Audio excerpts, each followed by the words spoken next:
gente, meu nome é Bianca Santos e isso daqui é World Cup Weekly. Finally, I get to cover Group G, the group of death, but also the group of my beloved Seleção Brasileira, along with Portugal, Ivory Coast, and Korea, DPR. Brazil have such a rich and long World Cup tradition. We are the only team to go to every World Cup. We are the only team to win not once, but twice, 3, 4, 5 World Cups. And we are currently ranked #1. So, Brazilians are passionate about the coach getting the mix just right for the squad, and Dunga ruffled some major feathers in Brazil and across the world when he omitted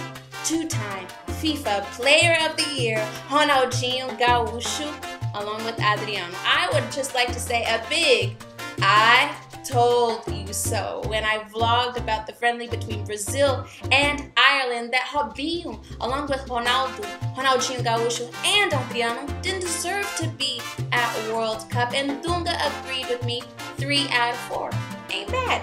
And he agreed with my reasons that these players are talented, but they had more than ample opportunity during the past 2 years to prove, more importantly, that they were committed and consistent.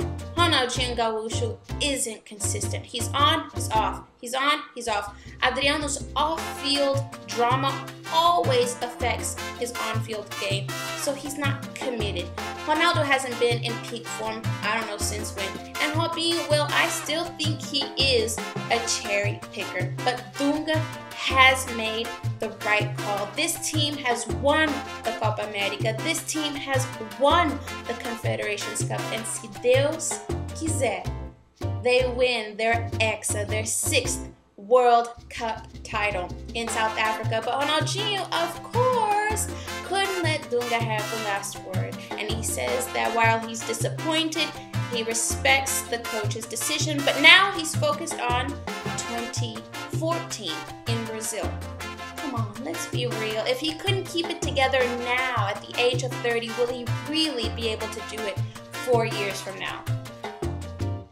What he and Cristiano don't lack is confidence. Cristiano Ronaldo is the world's most expensive footballer, and he is Portugal's top striker and biggest hope to move on from the group stage. Portugal have been to the World Cup 4 times, but their best showing was only in 2006 in 4th place. Cristiano Ronaldo, though, I don't know about him. His ego is just too big.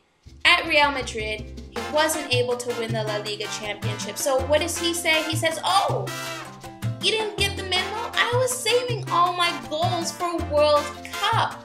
Ah, that's what they're paying you to do, to save your goals for when it doesn't matter. He said that along with Messi, he is going to prove to the world once and for all that in fact they are the best footballers ever. He sure knows how to set himself up. But what doesn't help his ego anymore is when he has a wax statue made of him. Madame Tussauds, the famous wax statue museum, has announced that they are creating a Cristiano Ronaldo wax statue, that they've been inundated with requests, and that he will be placed right between Pelé and Beckham.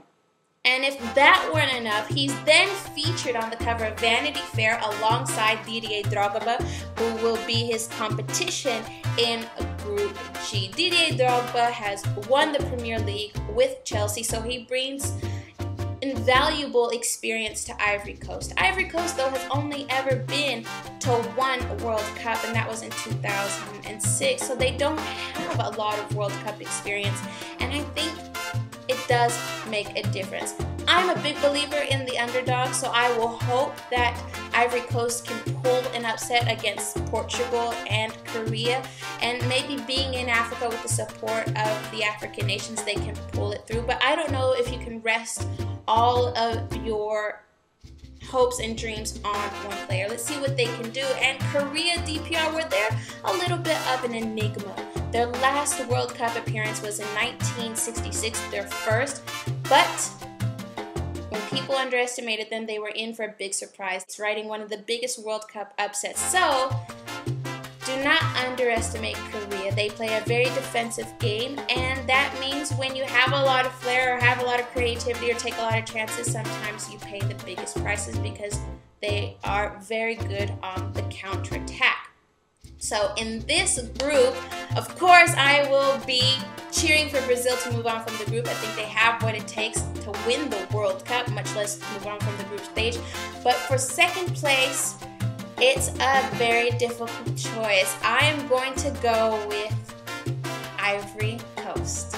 That's it for this week's World Cup Weekly. Tune in again where I will cover Group H, the final group of the World Cup, and then after that I will get to all of the juicy stuff that's happening at World Cup, all of the matches. And you can also stay in touch with me on my Facebook, follow me on Twitter, and if you're interested in catching Brazil one more time before the World Cup, we'll tune in June 2nd when they play the Mamelodi Sundowns, a South African club team. Till then, bye!